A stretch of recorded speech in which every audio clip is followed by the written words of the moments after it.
Yo, I'm here to talk to you about a movie called Underworld: The Awakening. It just released like mid last week, and yeah, I'm here to tell you it is worth your money going down to the cinema. If you have to pay the ridiculous prices that you do at cinemas, like when I had to go to watch it, I had to pay like a tenner each person, and I paid for me and my brother, and that's 20 quid just to go see a movie, which you could easily wait for 6 months and get it on DVD for that price, and everyone can watch it. I'm going to tell you the good points, and I'm going to tell you the bad points. Well, this is a review show, so I should really just do that anyway. Okay, good points. Kate Beckinsale. She still looks awesome. She's running around killing werewolves and humans and vampires in PVC, and it's still pretty good. And she actually hasn't changed from like the Underworld 1 and 2. She still looks the same. It's literally like she is a vampire, and in real life, and yeah, she really does pull it off really well, and it's enjoyable to watch her. So that's one good point to go see Underworld. Number two, it is in fact, well, this movie is a sequel to Underworld 2. So, Underworld 3 was a bit of a pointless movie since we all knew what the story was from like the previous movies. And but so this is a good thing. If you wanted to watch a sequel to that story, to Underworld 2, this is good for you. Another good point. I'm trying to think of one.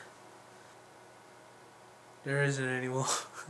Kate Beckinsale and the story. If you want to see that, the continuation of the story, and you want to see a bit more Kate Beckinsale, that's good for you.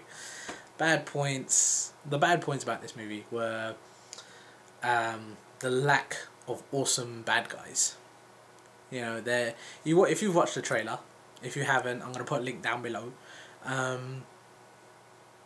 Yeah, the only good thing, the only awesome bad guy is the giant lichen, and he just doesn't seem badass. He doesn't seem so badass. It's like Underworld 1 and 2, Celine had to deal with elders of both, like, of vampires and lichens, and for her to beat them, it's like, this is pretty awesome. And then for her to find something that could actually beat it, it was awesome. That was awesome back then, but in this one it's a bit like plus the fact that Celine, Kate Beckinsale, is meant to be like supposed to be super awesome anyway, because she took the blood of that immortal, like the original immortal guy, so she should be pretty awesome and strong and everything. She is, but she struggles against like the thing that's supposed to be the thing to combat her, and I don't know. I just didn't like it. It didn't feel right to me. The next thing that was pretty bad was the vampires. The vampires, though they're not as bad as like the Twilight vampires, all sparkling in the sunlight and everything. These ones were a bit wiener to me.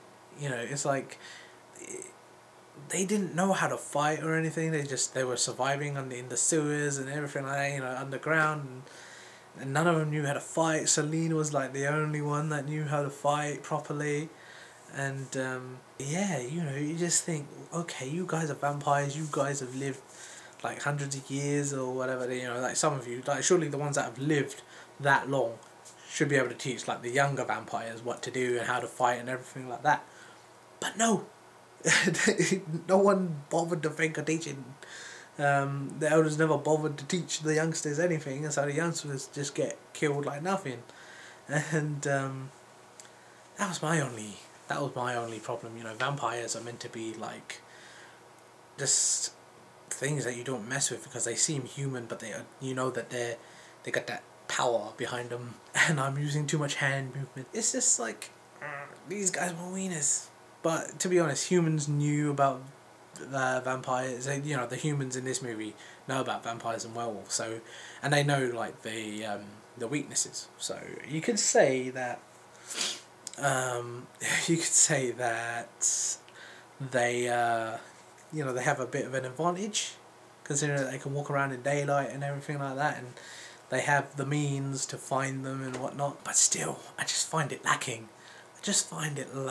My overall thing, do I reckon that you should go and watch this movie at the cinema? If you should, yeah, I don't know.